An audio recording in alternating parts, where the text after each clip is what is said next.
ఇక హైడ్రా దెబ్బకు ఫ్లాట్ల sales down, real వ్యాపారంపై కూల్చివేతల ఎఫెక్ట్. ఇల్లు కొనాలంటే ఆలోచిస్తున్న సామాన్యులు. ఫ్లాట్ల బుకింగ్ విషయంలో వెనుకంజ. అమీన్పూర్ చెరువు చుట్టూ అపార్ట్మెంట్ల నిర్మాణాలు. బుక్ చేసుకున్న వాటిని రద్దు చేయమంటున్న ఖాతాదారులు. నగరంలోని పలు కొత్త ప్రాజెక్టుల్లోనూ ఇదే పరిస్థితి.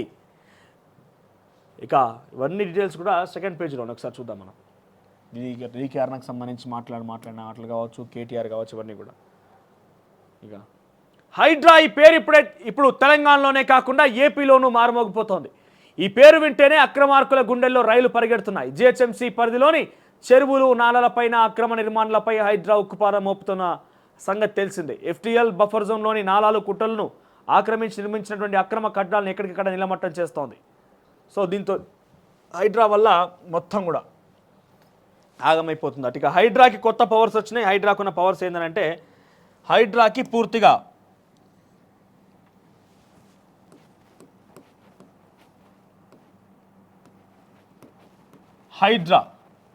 Hyderabad disaster response and asset protection అనే ఈ వ్యవస్థను ఏదైతే ఏర్పాటు చేసిరో ఈ వ్యవస్థకి ఫుల్ పవర్స్ ఏంటంటే సపరేట్గా పోలీస్ స్టేషన్ ఉంటుంది. అటుగా మీరు ఎవరైతే కంప్లైంట్ చేయాలనుకుంటున్నారో ఈ పోలీస్ స్టేషన్లో పోయి కంప్లైంట్ చేయవచ్చంట. 3 జోన్లుగా విభజించే అవకాశం ఉన్నదట. 3 జోన్స్గా విభజించే అవకాశం ఉన్నదట. మొత్తం మీద 72 మంది సిబ్బందితో ఉంటుందట. ఇది 72 మంది సిబ్బంది 72 మంది సిబ్బంది ఉంటారట. దీంట్లో పోలీసులు ఉంటారట, పోలీస్ అధికారులు ఉంటారు, తర్వాత ఇరిగేషన్ అధికారులు ఉంటారు, ఆ తర్వాత రెవెన్యూ అధికారులు ఉంటారు, సర్వే డిపార్ట్మెంట్ కూడా ఉంటుంది. అందరి కలయికగా హైడ్రా ఏర్పాటు కాబోతోంది. ఇప్పటి వరకు హైడ్రా ఏంటంటే కేవలం యాక్షన్ టీం మాత్రమే. అంటే రెవెన్యూ భూములు, ప్రభుత్వ భూములు కానీ, కుంటలు కానీ, చెరువులు కానీ కబ్జా అయినట్టుగా గుర్తించి ఇక్కడి నుంచి వీళ్ళు నోటీసులు జారీ చేసి ఆ తర్వాత మేము నిర్ధారించినాం, మీరు వెళ్ళి కూల్చేయండి అని చెప్పి హైడ్రాకు సంబంధించి కోఆర్డినేట్ చేసుకొని హైడ్రా కూల్చివేతలు చేపట్టేది. కానీ వాళ్ళు నోటీసులు ఇచ్చడం, వీళ్ళు కూల్చడం అని తికమకగా ఉన్నాయని చెప్పి ఏకంగా హైడ్రాని నోటీసులు వేయబోతున్నట్టు. ఇక హైడ్రాని నోటీసులు ఇస్తుంది, హైడ్రానే కూల్చేస్తుంది, హైడ్రానే సర్వే చేస్తుంది. మొత్తం హైడ్రాకి సర్వ హక్కులు మొత్తం కూడా హైడ్రా కల్పించారు. హైడ్రాలో పనిచేస్తున్న ఒక అధికారి, నాకు తెలిసిన అధికారికి సంబంధించి మనం వివరణ తీసుకుంటే ఇంత పెద్దగా స్వేచ్ఛ ఇచ్చిన ప్రభుత్వం ఎక్కడా లేదన్నట్టుగా మాట్లాడుతున్నారు. చాలా స్వేచ్ఛ ఇస్తున్నది. ఈ స్వేచ్ఛను మేము వినియోగించుకొని అక్రమార్కులను అరికడతామని చెప్పని అంటున్నారు. ఫుల్ ఫ్రీడమ్ ఇస్తున్నదంట ప్రభుత్వం. ముఖ్యమంత్రి ఎక్కడ ఇన్వాల్వ్ అవుతున్నాడు, చాలా ఫుల్ ఫ్రీడమ్ ఉంది మాకు అన్నట్టుగా చెప్తున్నారు హైడ్రా అధికారులు. సో ఈ ఫ్రీడమ్ ఇప్పటికే వాళ్ళ కొంత సర్వేలు గిరివేలు అని చెప్పి అడ్డంకి చెప్తేనే హైడ్రా కొంత లిమిట్గా ముందుకెళ్తున్నది. కోర్టుకు పోవడం అనే అవకాశం ఉన్నది. ఒకవేళ కనుక హైడ్రా విజృంభించి పూర్తి స్థాయి ఆధారాలు అధికారులు దొరికితే ఇక చూడండి ఎట్లా ఉంటుంది హైడ్రా పరిస్థితి అనేది. ఇంకా విజృంభిస్తారు, అక్రమార్కులకు అంతు చిక్కకుండా పోతుంది కథ. ఇక డీకేఆర్న ఏం మాట్లాడుతుందంటే కలెక్షన్ల కోసమే హైడ్రా అట. రేవంత్ రెడ్డి హైడ్రా పేరు చెప్పుకొని కలెక్షన్లు చేస్తున్నట్ట. కలెక్షన్ని ఢిల్లీకి వాడికి వీడికి పంపించేందుకు సిద్ధమవుతున్నట్ట. ఆ విషయానికి సంబంధించి డీకేఆర్న చెప్పుకొస్తున్నది. హైడ్రా విస్తరణకు సంబంధించి తర్వాత ఉత్తమ్ కాబోయే సీఎం అంటూ ఒక వార్త. సో ఇవి హైలైట్స్గా ఉన్నాయి. ఇక ఈనాడులో పెద్దగా అంటే అంత సీరియస్గా చెప్పుకోదగ్గ వార్తలు అయితే ఏం లేవు.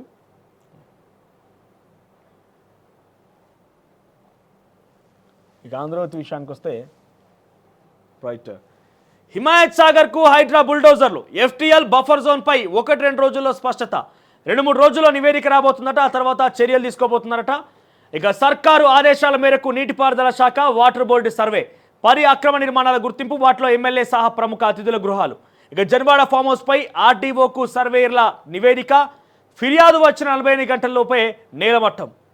రామ్నగర్లోని ఘటన చూసాం. ఆ తర్వాత తాజాగా తెలంగాణలో హిమాయత్ సాగర్ వైపుగా హైడ్రా ప్రయాణం చేస్తుందట.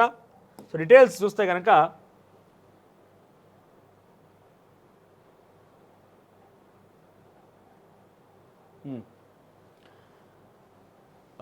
రామ్నగర్ సార్, మా ప్రాంతంలో రోడ్డు నాలను ఆక్రమించి కొందరు నిర్మాణాలు చేపట్టినప్పుడు హైడ్రా రామ్నగర్లో కూల్చివేత ప్రక్రియ ఏ రకంగా చేసిందో చూసినాం. ఇక తర్వాత అధికారుల మీద క్రిమినల్ కేసులు ఉంటాయట. తాజాగా బుల్డోజర్ మొత్తం కూడా హిమాయత్ సాగర్ వైపుగా పోతున్నాయట.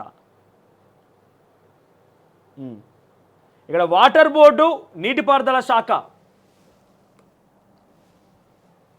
ఎఫ్టీఎల్ బఫర్ జోన్ల నిర్ధారణపై ఒక అంచనాకు వచ్చినట్టు తెలిసింది. దీనికి సంబంధించి సోమవారం నివేదిక ఇచ్చే అవకాశం ఉందని వాటర్ బోర్డు అధికారులు ఒకరు తెలిపారు.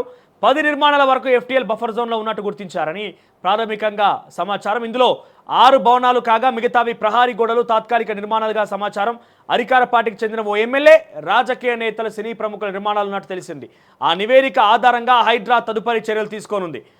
ఇక గండిపేట FTL బఫర్ జోన్లో ఆక్రమణలకు హైడ్రా ఈ నెల 11 నీలమట్టం చేసింది. ఖానాపూర్, చిలుకూరు ప్రాంతాల్లో ఉన్న కేంద్ర మాజీ మంత్రి, కొందరు వ్యాపారవేత్తలు. మరి కేంద్ర మాజీ మంత్రి ఎవరు?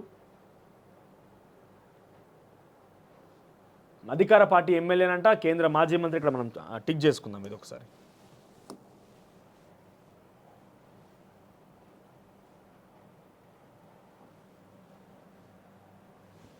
రైట్.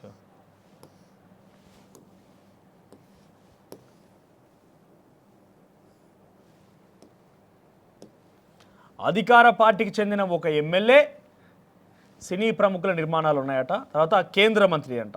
గండిపేట FTL బఫర్ జోన్లో ఆక్రమణలకు హైడ్రా ఈ నెల 11 నీలమట్టం చేసింది. ఖానాపూర్, చిలుకూరు ప్రాంతాల్లో ఉన్న కేంద్ర మాజీ మంత్రి, కొందరు వ్యాపారవేత్తలు, రాజకీయ నేతల భవనాలను కూల్చివేసింది. అయితే FTL నోటిఫై కాలేదన్న కారణాలతో హిమాయత్ సాగర్లో ఆక్రమణలకు మాత్రం తొలగించలేదు. అధికార పార్టీ నేతల నిర్మాణాలు ఉందన్న అధికార పార్టీ నేతలట. ఎవరు? పొంగులేటిదును పట్నం మహేందర్ రెడ్డిది. నిర్మాణం నందునే చర్యలు తీసుకోలేదని విమర్శల నేపథ్యంలో సత్వర సర్వేకు సర్కార్ ఆదేశించిన సమాచారం. దీంతో పాత రికార్డులు, ఇతర వివరాలను పరిశీలించడంతో పాటు క్షేత్రస్థాయిలో పర్యటించిన వాటర్ బోర్డు, నీటిపారుదల శాఖ అధికారులు జలాశయం FTL బఫర్ జోన్ నిర్ధారణపై అంచనాకు వచ్చినట్టు తెలిసింది. అక్కడ నిర్మాణాల అధికార పార్టీకి చెందిన వారివి అయినా చర్యలు తీసుకోవాలని ముఖ్యమంత్రి హైడ్రాను ఆదేశించినట్టు తెలిసింది. ఈ నేపథ్యంలో వచ్చే వారం హిమాయత్ సాగర్లో ఆక్రమణలను తొలగింపు ఉంటుందని అధికారులు తెలిపారు. ఇక తెల్లాపూర్కి సంబంధించి ఏంటిది? ఇప్పటికే చూస్తున్నారు కదా, ఒక అధికార పార్టీకి సంబంధించిన ఎమ్మెల్యే, రాజకీయ నేతలు, ఆ తర్వాత ఒక కేంద్ర మాజీ మంత్రి, అధికార పార్టీకి సంబంధించిన నేతల యొక్క ఇండ్లను అక్కడ ఉన్నాయి కాబట్టి నోటిఫై చేయలేట ఇంకా చెరువు FTL ఎంత అనేదాన్ని. ఇక హైదరాబాద్ నగర శివార్లోని సంగారెడ్డి జిల్లా రామచంద్రాపురం మండలం తెల్లాపూర్లోనూ 3 చెరువులు కబ్జాకోరులు చిక్కుకున్నాయి. ఇక పలు నిర్మాణాల సంస్థలు తప్పుడు ధృవీకరణాలు, NOCలతో ఆ భూములను ఆక్రమించుకొని అధికారుల సహకారంతో చెరువులు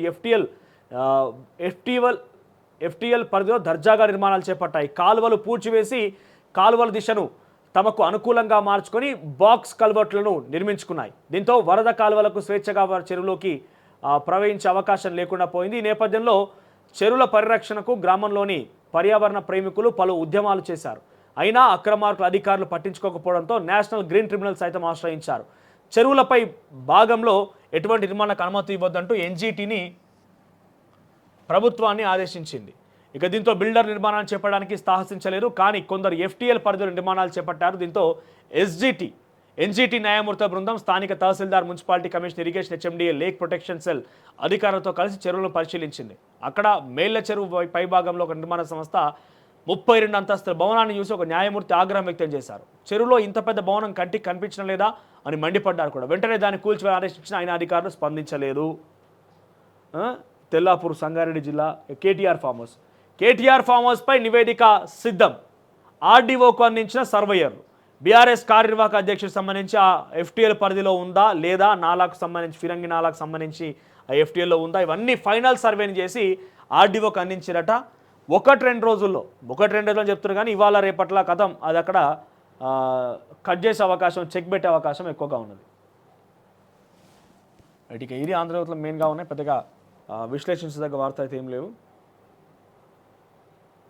సో రైట్, ఇక ఇది ఇక వెలుగు విషయానికి వస్తే, సో ఇప్పటికే మనం మాట్లాడుకున్నాం హైడ్రాకి పూర్తి స్థాయి బాధ్యత అనే విషయం పైన.